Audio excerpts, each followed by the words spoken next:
या दिल का है सिंहासन, है लाखों शुक्रिया दिल से।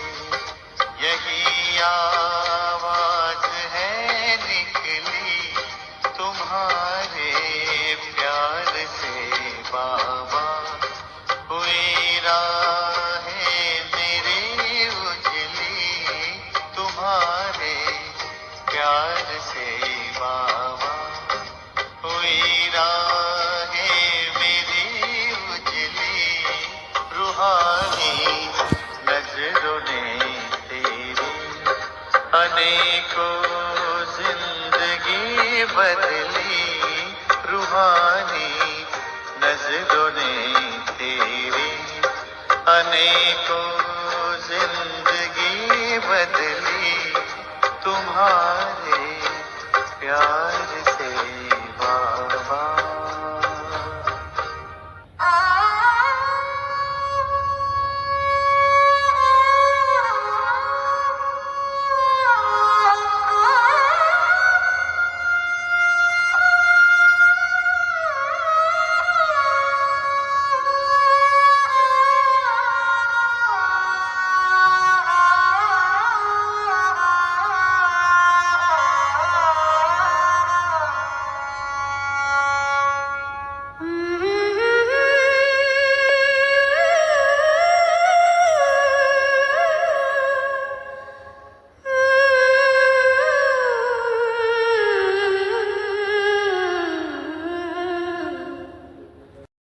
ओम शांति 20/9/2024 की प्रातः मुरली। ओम शांति। बाप दादा मधुबन।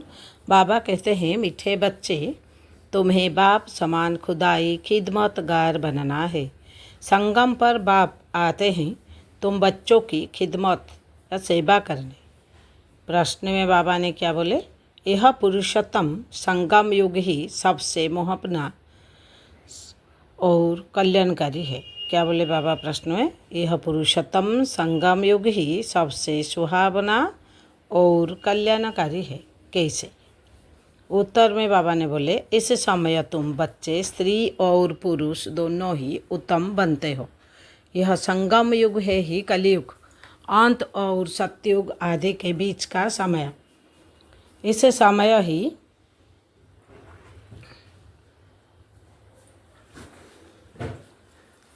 बाप तुम बच्चों के लिए ईश्वरीय यूनिवर्सिटी खोलते हैं, जहाँ तुम मनुष्य से देवता बनते हो। ऐसी यूनिवर्सिटी सारे कल्प में कभी नहीं होती।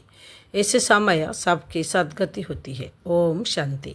रूहानी बाप रूहानी बच्चों को बैठ समझाते हैं।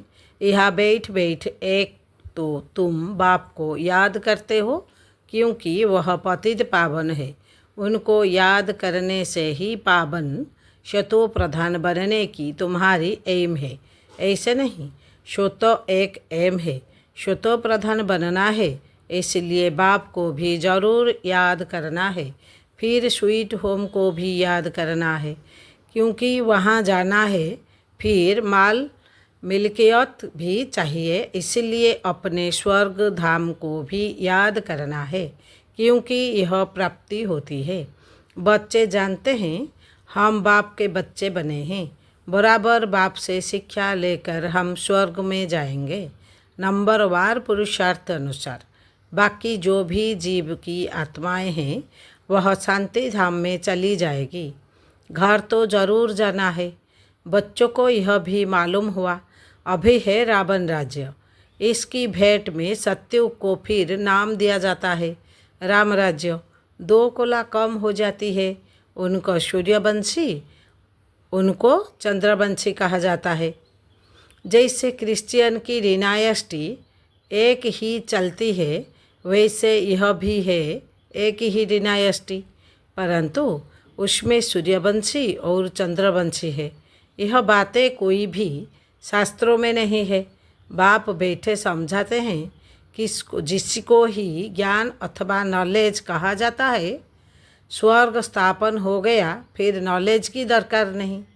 यह नॉलेज बच्चों को पुरुषोत्तम संगम युग पर ही सिखलाई जाती है। तुम्हारे सेंटर्स पर व म्यूजियम में बहुत बड़े बड़े अक्षरों में जरूर लिखा हुआ हो कि बहनों और भाइयों, यह पुरुषोत्तम संगम युग है जो एक ही बार आता है। पुरुषोत्तम संगम युग का अर्थ भी नहीं समझते हो तो यह भी लिखना है, कलयुग अंत और सतयुग आदि का संगम। तो संगम युग सबसे सुहावना कल्याणकारी हो जाता है। बाप भी कहते हैं मैं पुरुषोत्तम संगम युग पर ही आता हूँ। तो संगम युग का अर्थ भी समझाया है। वैश्यालय का अंत, शिवालय का आदि, इसको कहा जाता है पुरुषोत्तम संगम युग। यहाँ सब है विकारी, वहाँ सब है निर्विकारी। तो जरूर उत्तम तो निर्विकारी तो कहेंगे ना। पुरुष और स्त्री दोनों उत्तम बनते हैं, इसलिए नाम ही है पुरुषोत्तम। इन बातों का बाप और तुम बच्चों के सिवाय किसी को पता नहीं कि यह संगम युग है। किसके ख्याल में नहीं आता कि पुरुषोत्तम संगम युग कब होता है। अभी बाप आए हुए हैं, वह है मनुष्य सृष्टि का बीज रूप। उनकी ही इतनी महिमा है। वह ज्ञान का सागर, आनंद का सागर, पतित पावन है। ज्ञान से सद्गति करते हैं। ऐसे तुम कभी नहीं कहेंगे कि भक्ति से सद्गति, ज्ञान से सद्गति होती है और सद्गति है ही सतयुग में। तो जरूर कलयुग का अंत और सतयुग आदि के संगम पर आएंगे। कितना क्लियर कर बाप समझाते हैं। नए भी आते हैं, हूबहू जैसे कल्प कल्प आते हैं, कल्प कल्प आए हैं, आते रहते हैं। राजधानी ऐसे ही स्थापन होनी है। तुम बच्चों को मालूम है हम खुदाई खिदमतगार सच्चे सच्चे ठहरे। एक को थोड़ी ही पढ़ाएंगे, एक पढ़ते हैं, फिर इन द्वारा तुम पढ़कर औरों को पढ़ाते हो। इसीलिए यहाँ यह बड़ी यूनिवर्सिटी खोलनी पड़ती है। सारी दुनिया में और कोई यूनिवर्सिटी है ही नहीं। ना कोई दुनिया में जानता है कि ईश्वरीय यूनिवर्सिटी भी होती है। अभी तुम बच्चे जानते हो। गीता का भगवान शिव आकर यह यूनिवर्सिटी खोलते हैं। नई दुनिया का मालिक देवी देवता बनाते हैं। इस समय आत्मा जो तमो प्रधान बन गई है, फिर उसको ही तमो सतो प्रधान बनना है। इस समय सब सतो तमो प्रधान है ना। इस समय सब तमो प्रधान है ना। भले कई कुमार भी पवित्र रहते हैं, कुमारियाँ भी पवित्र रहती है, सन्यासी भी पवित्र रहते हैं, परंतु आजकल वह पवित्रता नहीं है। पहले पहले जब आत्माएं आती है वह पवित्र रहती है, फिर अपवित्र बन जाती है। क्योंकि तुम जानते हो सतो प्रधान सतो रजो तमो से सबको पास होना होता है। अंत में सब सतमो प्रधान बन जाते हैं। अभी बाप सम्मुख बैठ समझाते हैं। यह झाड़ तमो प्रधान जर्जरीभूत अवस्था को पाया हुआ है। पुराना हो गया है तो जरूर इनका विनाश होना चाहिए। यह है वैरायटी धर्म का झाड़। इसलिए कहते हैं विराट लीला। कितना बड़ा बेहद का झाड़ है। वह तो जड़ झाड़ होते हैं, वह तो जड़ झाड़ होते हैं। जो बीज डालो वह झाड़ निकलता है। यह फिर है वैरायटी धर्म का वैरायटी चित्र। सब मनुष्य, परंतु उनमें वैरायटी बहुत है। इसीलिए विराट लीला कहा जाता है। सब धर्म कैसे नंबरवार आते हैं यह भी तुम जानते हो। सबको जाना है, फिर आना है। यह ड्रामा बना हुआ है भी कुदरती ड्रामा। कुदरत यह है जो इतनी छोटी सी आत्मा अथवा परम आत्मा में कितना पाठ भरा हुआ है। परमात्मा को मिलाकर परमात्मा कहा जाता है। परम आत्मा को मिलाकर परमात्मा कहा जाता है। तुम उनको बाबा कहते हो क्योंकि सभी आत्माओं का वह सुप्रीम बाप है ना। बच्चे जानते हैं आत्मा ही सारा पाठ बजाती है। मनुष्य यह नहीं जानते, वह तो कह देते आत्मा निर्लिप है। वास्तव में यह अक्षर रंग है। यह भी बड़े बड़े अक्षरों में लिख देना चाहिए। आत्मा निर्लिप्त नहीं है। आत्मा ही जैसे जैसे अच्छे व बुरा कर्म करती है तो ऐसा वह फल पाती है। बुरे संस्कारों से पतित बन पड़ती है, तब तो देवताओं के आगे जाकर उनकी महिमा गाते हैं। अभी तुमको 84 जन्म का पता पड़ गया है और कोई भी मनुष्य नहीं जानता। तुम उनको 84 जन्म सिद्ध कर बतलाते हो तो कहते हैं क्या शास्त्र सब झूठ है? क्योंकि सुना है मनुष्य 84 लाख योनियाँ लेते हैं। अभी बाप बैठे समझाते हैं, वास्तव में सर्व शास्त्रमयी शिरोमणि है ही गीता। बाप अभी हमको राजयोग सिखला रहे हैं जो 5000 वर्ष से पहले सिखलाया था। तुम जानते हो हम पवित्र थे, पवित्र गृहस्थ धर्म था।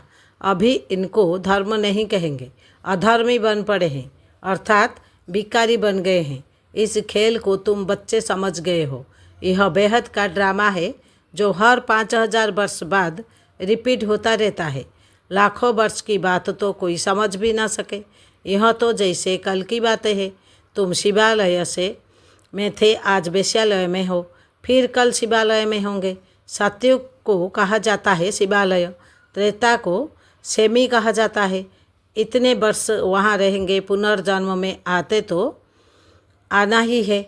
इनको कहा जाता है रावण राज्य। तुम आधा कल्प पतित बने, आप अब बाप कहते हैं गृहस्थ व्यवहार में रहते कमल फूल समान पवित्र बनो। कुमार और कुमारियाँ तो है ही पवित्र, उन्हों को फिर समझाया जाता है ऐसे गृहस्थ में फिर जाना नहीं है जो फिर पवित्र होने का पुरुषार्थ करना पड़े। भगवान वाच है कि पावन बनो, तो बेहद के बाप का मानना पड़े। तुम गृहस्थ व्यवहार में रहते कमल फूल समान रह सकते हो, फिर बच्चों को पतित बनने की आदत क्यों डालते हो? जबकि बाप 21 जन्म के लिए पतित होने से बचाते हैं। इसमें लोक लाज कुल की मर्यादा भी छोड़नी पड़े। यह है बेहद की बात। बैचलर्स मगर कुमार तो सब धर्म में बहुत रहते हैं, परंतु सेफ्टी से रहना जरा मुश्किल होता है। फिर भी रावण राज्य में रहते हैं ना। विलायत में भी ऐसे बहुत मनुष्य शादी नहीं करते हैं, फिर पिछाड़ी में कर लेते हैं। कंपेनियनशिप के लिए क्रिमिनल आई से नहीं करते हैं। ऐसे भी दुनिया में बहुत होते हैं, पूरी संभाल करते हैं। फिर जब मरते हैं तो कुछ उनको देकर जाते हैं, कुछ धर्माऊ लगा देते हैं, ट्रस्ट बनाकर जाते हैं। विलायत में भी बड़े बड़े ट्रस्ट होते हैं जो फिर यहाँ भी मदद करते हैं। यहाँ ऐसा ट्रस्ट नहीं होगा जो विलायत को भी मदद करे। यहाँ तो गरीब लोग हैं, क्या मदद करेंगे? वहाँ तो उन्हें के पास पैसे बहुत है। भारत तो गरीब है ना। भारतवासियों की क्या हालत है। भारत कितना सिरताज था, कल की बात है। खुद भी कहते हैं 3000 वर्ष पहले पैराडाइज था, बाप ही बनाते हैं। तुम जानते हो बाप कैसे ऊपर से नीचे आते हैं पतितों को पावन बनाने? वह है ही ज्ञान का सागर, पतित पावन, सर्व का सद्गति दाता, अर्थात सबको पावन बनाने वाला। तुम बच्चे जानते हो मेरी महिमा तो सब गाते हैं। मैं यहाँ पतित दुनिया में ही आता हूँ तुमको पावन बनाने। तुम पावन बन जाते हो तो फिर पहले पहले पावन दुनिया में आते हो, बहुत सुख उठाते हो, फिर रावण राज्य में गिरते हो। भले गाते तो है परमपिता परमात्मा ज्ञान का सागर, शांति का सागर, पतित पावन है, परंतु पावन बनाने के लिए कब आएंगे यह कोई भी जानते ही नहीं है। बाप कहते हैं तुम मेरी महिमा करते हो ना। अब मैं आया हूँ, तुमको अपना परिचय दे रहा हूँ। मैं हर 5000 वर्ष के बाद इस पुरुषोत्तम संगम युग पर आता हूँ। कैसे आता हूँ वह भी समझाता हूँ। चित्र भी है। ब्रह्मा कोई सूक्ष्म बर्तन में नहीं होता है। ब्रह्मा यहाँ है और ब्राह्मण भी यहाँ है, जिसको ग्रेट ग्रेट ग्रैंड फादर कहा जाता है, जिसका फिर सिजरा बनता है। मनुष्य सृष्टि का सिजरा तो प्रजापिता ब्रह्मा से ही चलेगा ना।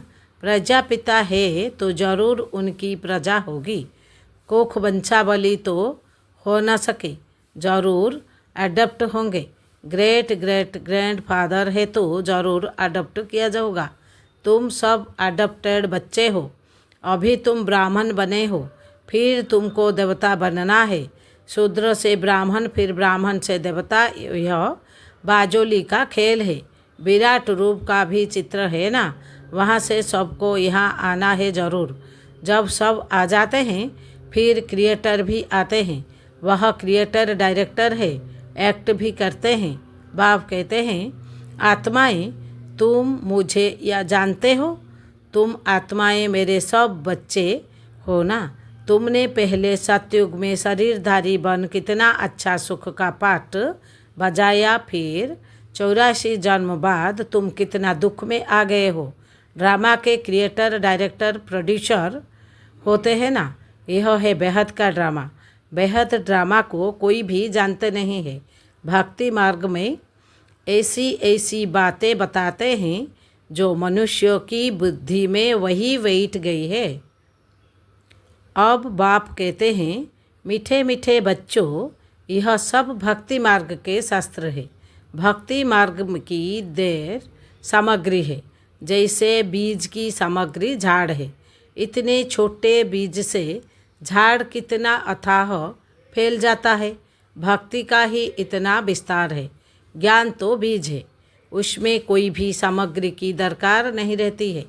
बाप कहते हैं, अपने को आत्मा समझ बाप को याद करो, और कोई व्रत नेम नहीं है। यह सब बंद हो जाता है, तुमको सद्गति मिल जाएगी, फिर कोई बात की दरकार नहीं। तुमने ही बहुत भक्ति की है, उसका फल तुमको देने के लिए आया हूँ।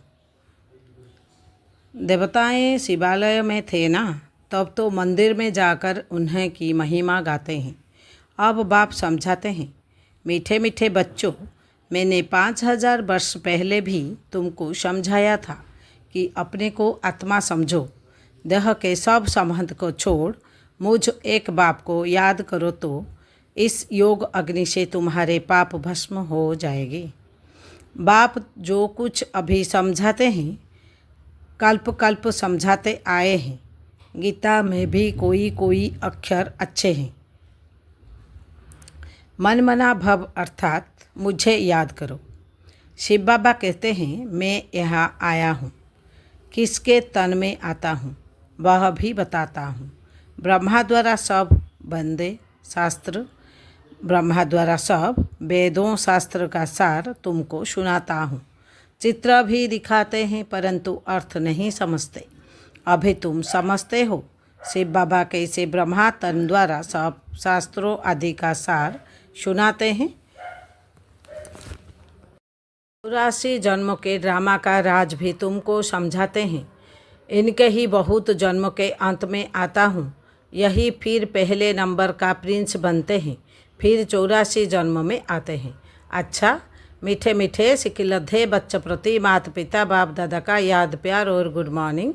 रूहानी बाप की रूहानी बच्चों को नमस्ते। हम रूहानी बच्चों के रूहानी बाप दादा को याद प्यार गुड मॉर्निंग, नमस्ते नमस्ते नमस्ते।